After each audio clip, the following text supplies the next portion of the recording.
30 years of my career, one of the things that really distinguished any given agency, possibly any given agent, was I think there's an untold revolution that's happening underneath. If AI wasn't so prevalent, I think this second revolution would be even more notable, and that's the revolution that's occurring around.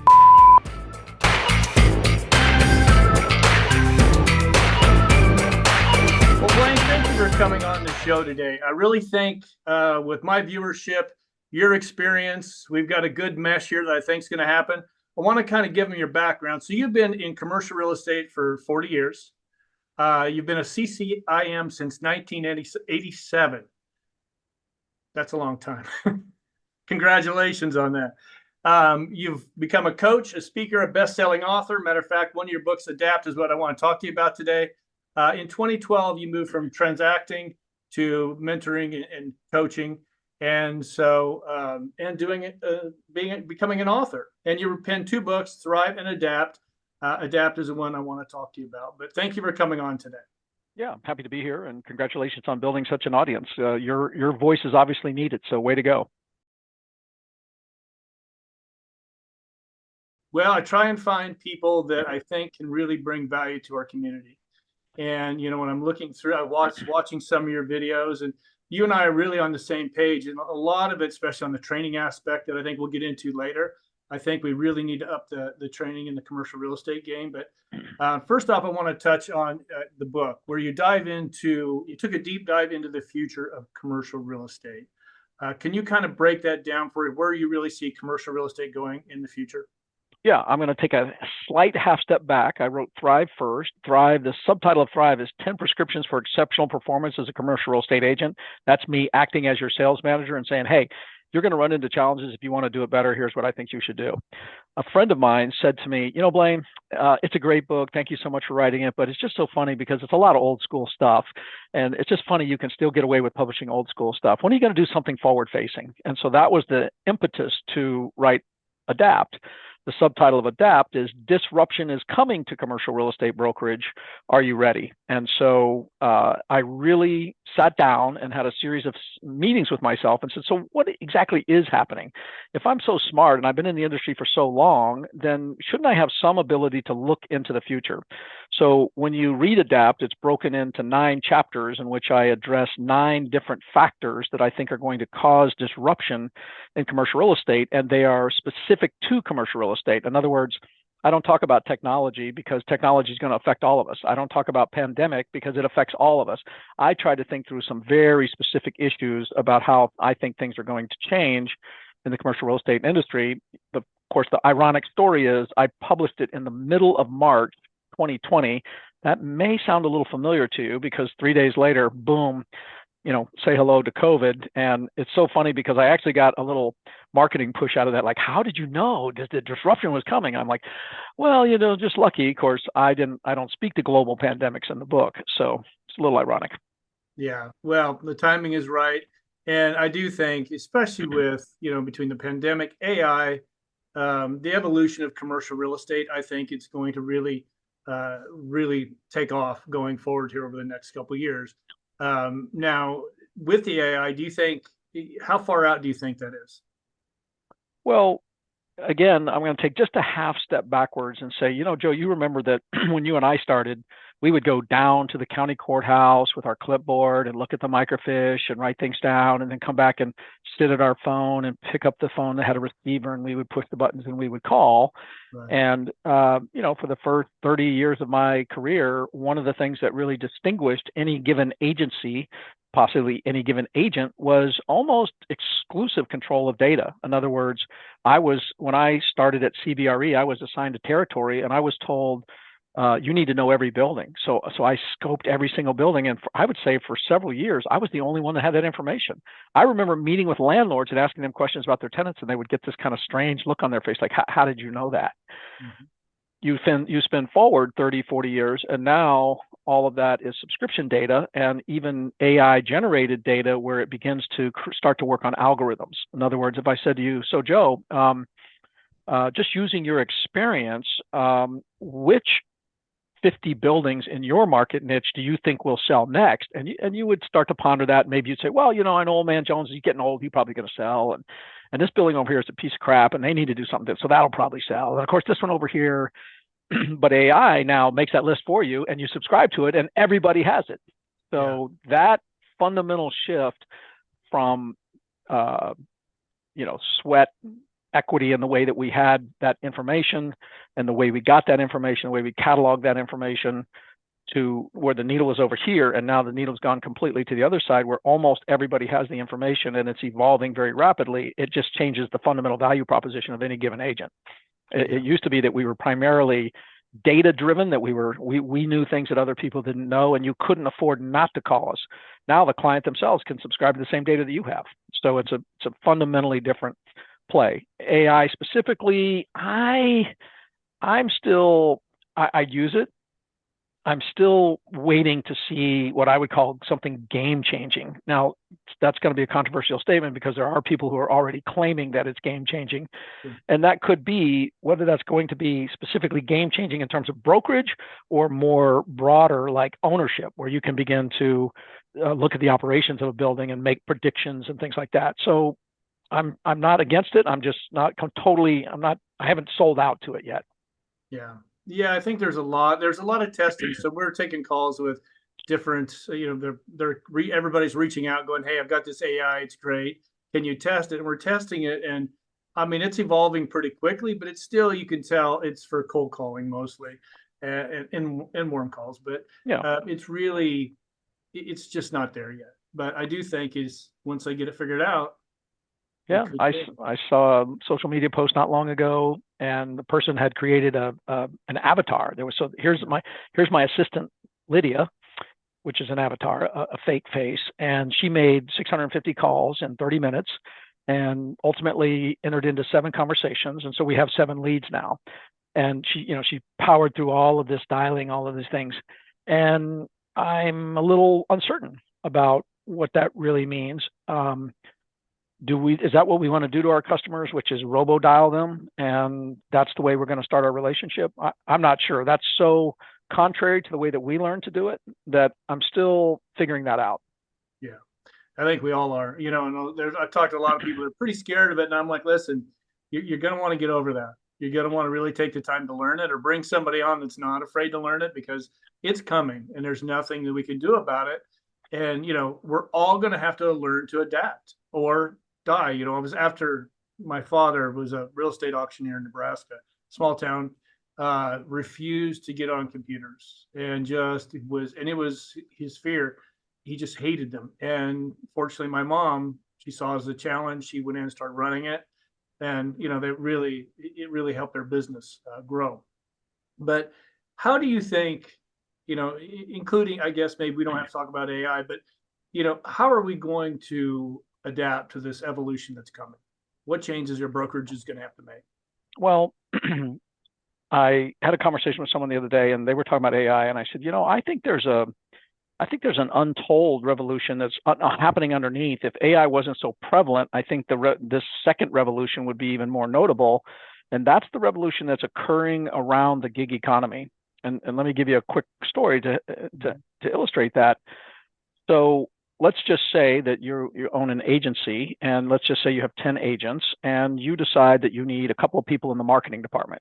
And so let's just say the woman that leads that, a person that leads it is a woman, she's Jessica. And so Jessica's responsibility is to try to keep all these agents happy in terms of getting the information out. In other words, create the flyer, create the OM, change the website, whatever it might be. And Jessica's got an assistant, that's Calvin, and the two of them have that responsibility. And it's interesting because as an agent, when you look back there and say, gosh, I need to go back and talk to Calvin or Jessica, and you see 3 agents circling around, where's my stuff? Where's my stuff? Well, in today's world, you can hire through Upwork and other places gig workers who are extremely specific. They're highly oriented toward the quality of work. You can see testimonials, you can see stars, you can see examples of what they've done, you can see their rate, the hourly rate. So you can take on, and I have taken on many Upwork contractors, and they produce, for the most part, extremely high quality work. So one of the things I wonder about is when I come to you and I go, hey Joe, hey manager Joe, listen, you know how I'm at a 60-40 split, right? Well, I've decided to change my split to 70-30 in my favor. And you're like, oh really? How do you see that, Blaine? I said, well, here's the deal, manager. I will do this for you. I will not use Jessica or Calvin. In other words, part of what I'm paying my split for is for all those marketing services. And I'll tell you what, we're going to go to 70-30. I'll pay for that myself, and I can get that myself. And that, I think that's going to put some pressure on platforms. If you take that and extend it as an example, what happens when the platform says, well, actually your split says to all agents, your split is 70-30, and we don't provide any marketing services for the split that we charge you, but we do have these 5 Upwork vendors that we vetted and believe that they could do a good job for you. So you schedule your own marketing now. And that fits into the remote work. I mean, part of the problem before is you always had to come in and sit down with Jessica and Calvin and say, look, I want the arrow over here, and don't forget this and don't forget that. It worked like a charm for 40 years. However, in today's world, these outside remote contractors are extremely good. I was helping a guy the other day, and we were talking about it. He goes, well, I've never used Upwork before. And what he wanted was a very high quality map that showed certain things about the territory he was in and some of the competition for the site that he was working on. Well, we go into Upwork together. I said, let me just show you how it works. And so we typed a few keywords in, and one of the vendors had 20 years of experience with a national restaurant chain in terms of making competitive maps. And you can hire that guy for $50 an hour. So a top restaurant chain is making decisions based on GIS information that's visually prepared, and here's the guy that does it. By the way, he was still employed. He was doing that as gig work in the evenings. Yeah. So I think that's an example. I think there's a sort of a revolution that you can buy services a la carte, which 10 years ago you wouldn't even thought of that. 5 years ago it seemed like maybe for festival events I have somebody that I work with, but now every service is that way. You can Google lease abstracting, and not Google, put it in the search bar, lease abstracting, boom, done. Yeah. So it I think that's a real revolution in terms of the way the system is going to work differently than it has in the past. Yeah, no, I agree. And there's a AI system that, and I haven't seen it yet, but I had a guy on that was talking about AI, his AI. And you can take the lease and you can put it in the AI, and it's going to do everything for you. Everything's going to be saved in there. Any new regulations will be in there, and it's going to spit out. It's going to happen in a minute. You're going to have a brand new lease. Yeah. And so, but I was talking to an agent. We're actually recruiting him the other day, and he doesn't do any cold calls, but he has 5 virtual assistants cold calling for him, and he's doing very, very well. Now, when you say virtual assistant, you mean that they're a human in some other place. Cold calling. Yeah, right. Cold calling.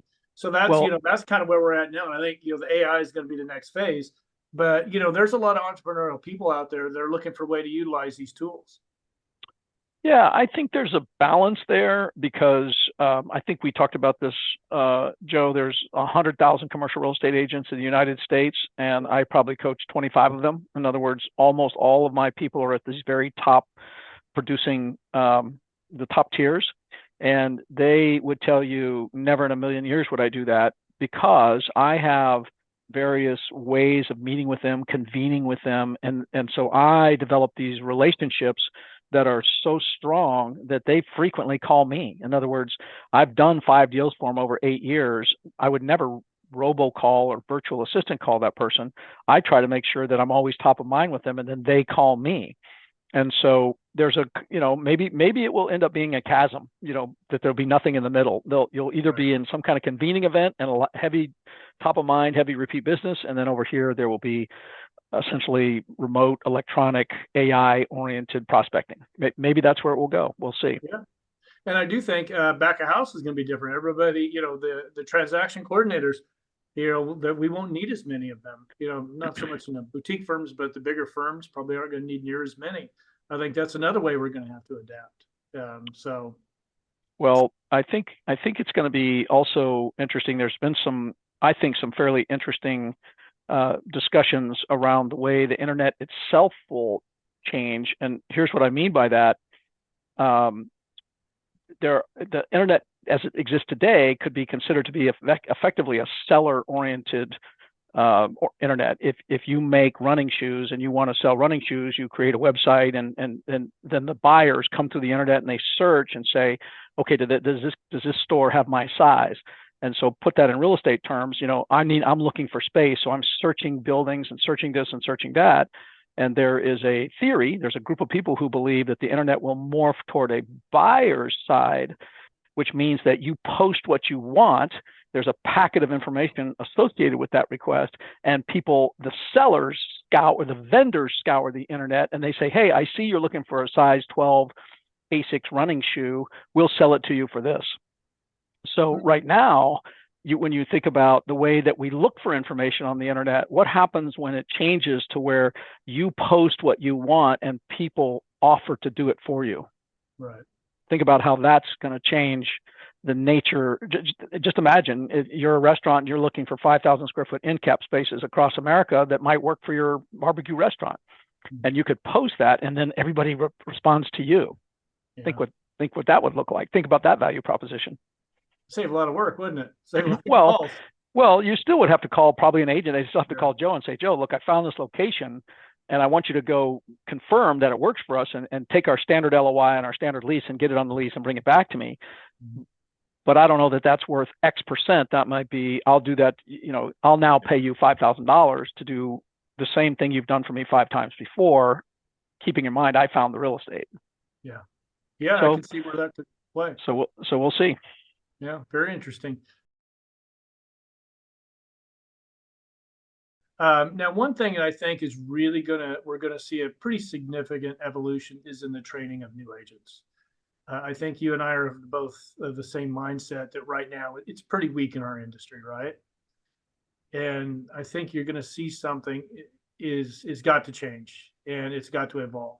What are your thoughts on that? Well, I'm actually on record on this event on this issue, which is that.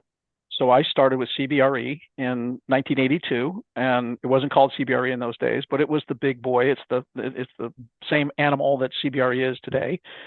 And we had salaried sales managers. So, every couple of weeks you get a tap on the shoulder, and sales manager Bruce would say to you, hey, bud, grab some files. We're going to go make some calls today. And you would go make those calls. And the sales manager would say, thank you so much, Joe, for allowing us to work with you today. I'm helping Blaine today. And so just go ahead and do your thing and keep going. Then we go to the coffee shop and we talk about it. And so there was really ultimately manual training. I believe that when the real estate industry changed at the end of the 80s and they compressed their expenses, they got rid of those salaried sales managers and they changed the split in favor of the salespeople. When I was at CB, it was 50-50 to $1 million, and then it went to 55. That's where we were. Now, you could say that's crazy talk. Well, not really, because the value proposition for what CB supplied was worth 50%. So when it went to 60-40 and 70-30, what got missed by the salespeople is, I'm in charge of my own training now.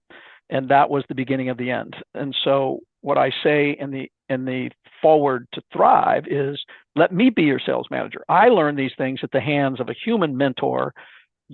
You have to read the book now. These are things that are going to come to you in your career. And here's how I think, if I were your sales manager, this is what I would say to you. That's the thrust of that book. But we needed that. In other words, the closest we ever came, do you remember that little suitcase of cassettes you had in your car, and you push those in and you listen to Zig Ziglar and you listen to that's what audio training was. Remember, we had all those cassettes, and I would trade those cassettes with guys and things like that. And of course, in today's world, I think everybody below a certain age just automatically goes to YouTube and says it's in there. I don't need to keep track of it. It's already there. But even our company, we have about 41-hour training videos, and we sell that access to that as a library of coaching.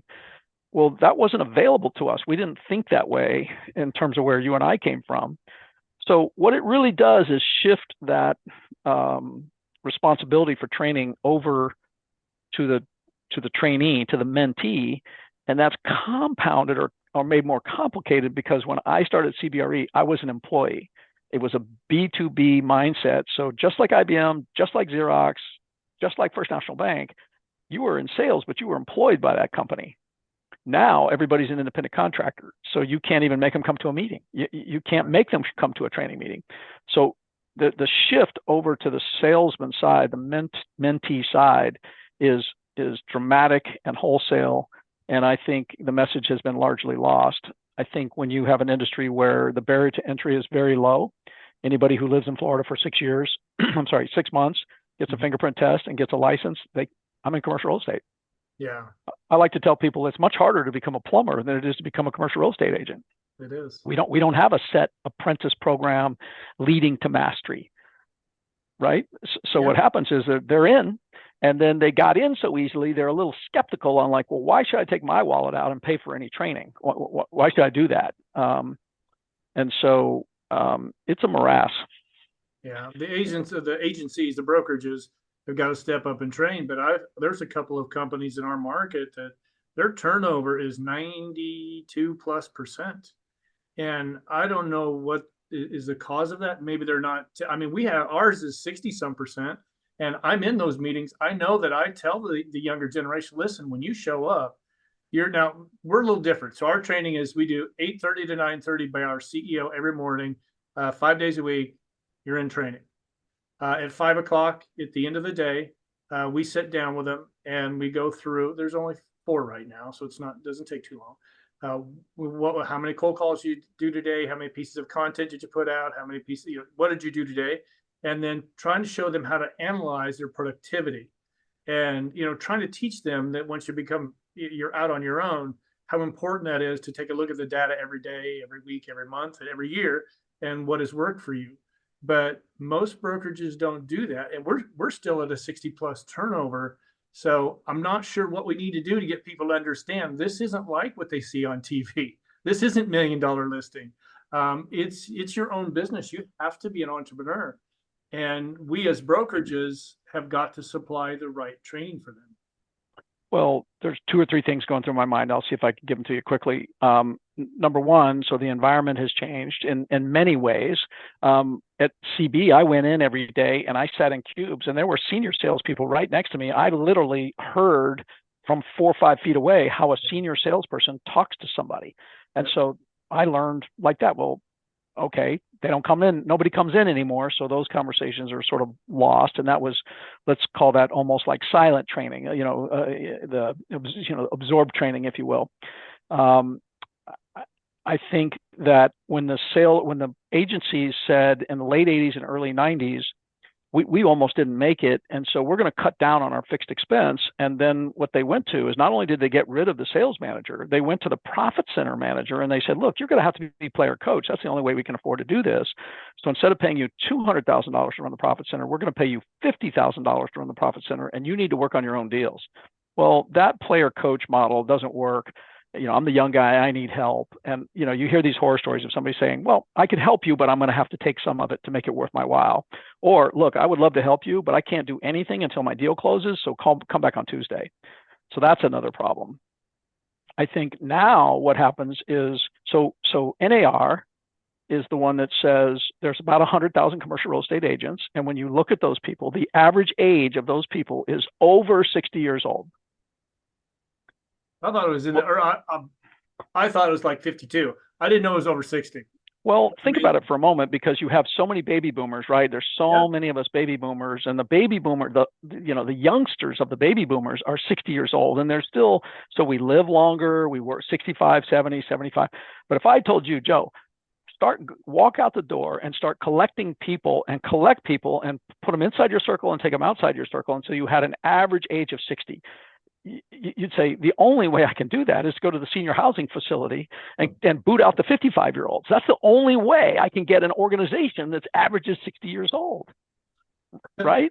No wonder they're not coming into the office. They've lost their driver's licenses. Well, I addressed this in Adapt, and one of my chapters in Adapt is this is a very specific disruptive factor, because what happens now is we're all the way through a generation that really there hasn't been much training since the early 1990s.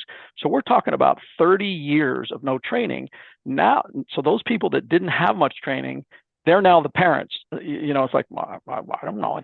Not only that, they've gotten wealthy, and so when they come into the office, they still report in, they're still part of your agency, but they're 63, 68, whatever.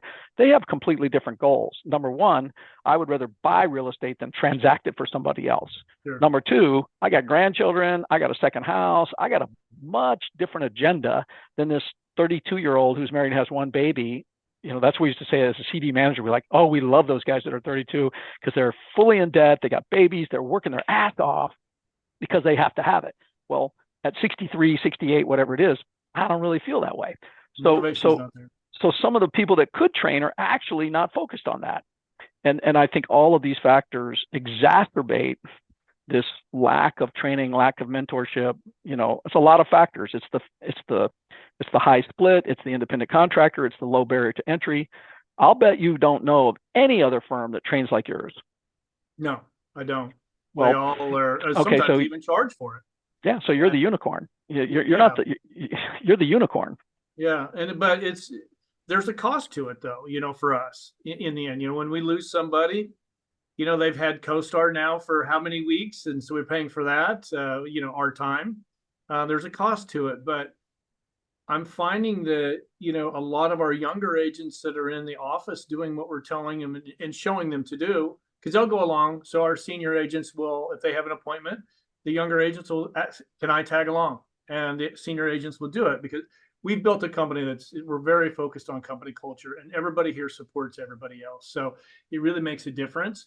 But our younger agents are in here doing deals. We've got a woman that's been with us for not even a month yet, and she was cold calling and landed a retail client here in Los Angeles that wants to open 5 locations. So you can imagine how fast we've upped her training a little bit. And she's working with a senior broker, but the senior broker is just taking a marginal bit to, I think it was like 10% just to train a little bit or go with her on the appointments and that kind of stuff.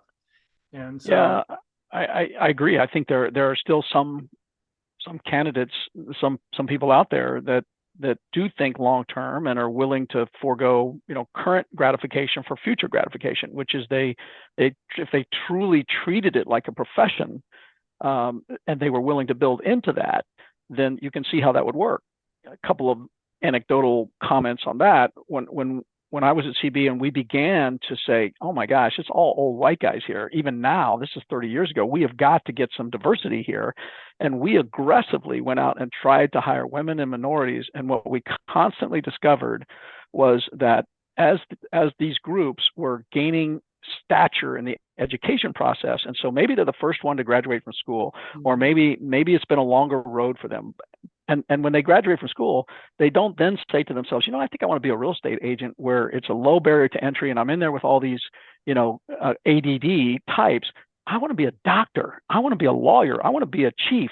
And so we could never create an appeal. And we say, yeah, but you make so much money. And they're like, well, I don't really care about money. I'm trying to make a difference in my world. And so it's taken a long time. I think that's another problem that we have to kind of deal with, is that, we get to where we are today and there's just not that much diversity. It's changing, but that lack of diversity hurts us also in the sense that we don't have people who are trying to think sort of long term. How do I make this a generational change in my family? Real estate brokerage never came up in that discussion. It wasn't on the top 25 occupations to make a generational change. A little bit. Another quick anecdote for you is, if you haven't visited a service academy and gone and seen what they do and sort of watched the little film they have and watch them march and eat and do all these things that they do, it'll bring you to tears, because you're like, there is hope, because there's 4,500 kids that attend Naval Academy, and they have made the decision to serve their country and forestall gratification. And so it's like, there's a few. And I think that we're kind of in the search for those same few. Yeah, I agree. There's a lot of good talent out there, especially now that have the opportunity. I think there's probably the best time for a young person to get into commercial real estate if they get into a firm that will give them the support, the training, and the mentoring that they need. And I want to kind of touch on mentoring.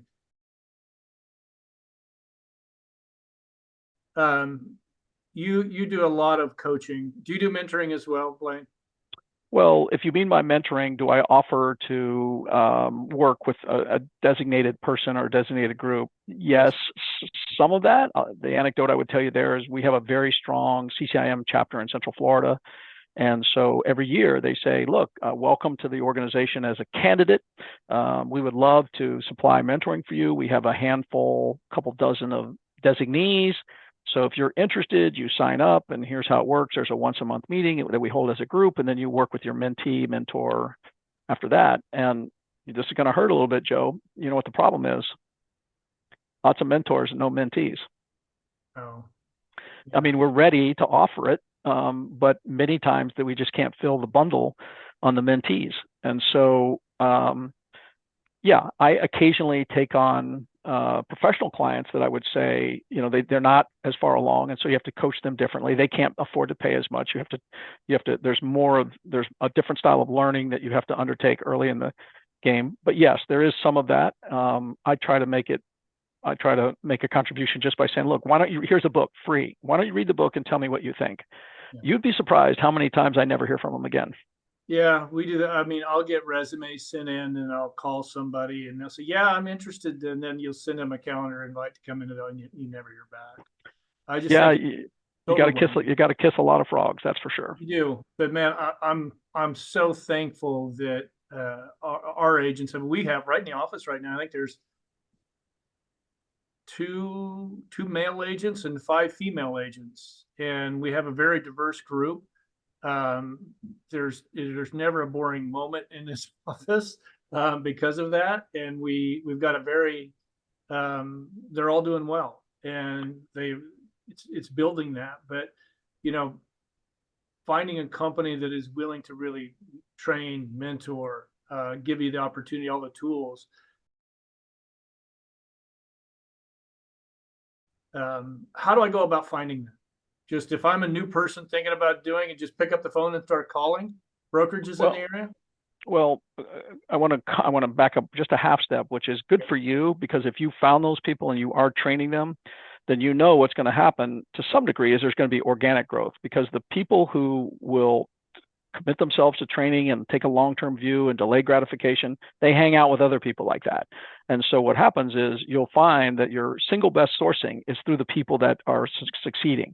So what happens is, instead of the old guy saying, look, here's the program and you can succeed and this is how it works and it's going to be great, you have somebody that's only 1 or 2 years ahead of them and say, look, I've learned so much and now I feel like I have a durable business plan into the future and this is going to be my career. That's enough to draw in other right people. And so I'm sure you're always thinking about how to make that work. I would say that, so my own son is 33. He graduated from UCF, University of Central Florida. He did not go into commercial real estate right away. I wasn't urging him to. I wasn't pushing him one way or the other. And then maybe 7, 8 years ago, he decided that he would. And I said, if I were you, here's what I would do. I would urge you to figure out how to get your CCIM designation as quickly as possible. And he did. At age 28, he held that designation.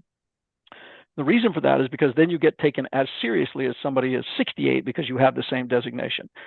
So the reason I offer that line of thinking is that when you move towards CCIM and you take the first class and the second and the third, you begin to sort of self-select into groups that, if you're taking courses and paying for week-long courses, then you're one of the committed. And so I think that enabled him to be in with stronger and stronger groups of people who are committed to long-term.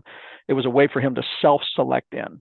So that would be one encouragement that I would give to any newbie, which is there's a path for you to become technically proficient, even if you don't have many people to talk to yet, in this way. So that's one possibility. Another thing that I have always thought about with top salespeople, and you're going to come in and you're going to work under Joe. The question I always tell the new person to ask is, so Joe, tell me about the last person that worked under you. Where is that person now? And so if there's a good answer to that, then they can see themselves succeeding in the path that you've already created. My favorite story about that is a guy named Mike Hill, he was a superstar at CB when I first got there. And I remember so they take me out of the sales cubes and they say, we want you to be the sales manager. So I'm like, okay, what does that mean? How do I succeed? Who's the most successful guy I can find? So I find this guy, Mike Hill. He's an industrial specialist in the Houston office. I go out there. I'm like, Mike, what's the secret to life? And he goes, well, here's the deal. We all sit in cubes, and here's where my cube is. And you see these people right here? This was my 1983 guy, and this was my 1984 guy, and this was my 1985 woman, and here's my 1986 person. So what happened is all of his mentees grew up and into his team. And so, I mean, I wanted to quit and move to Houston. It was such a powerful, systematic way of providing leadership, providing mentorship. And he was able, what happens in those situations is that you get to choose from the best, because now everybody sees that. So my quick response to your question would be, if you have to self-select, try to find an avenue like CCIM where other like-minded people are gathering together and good things will happen.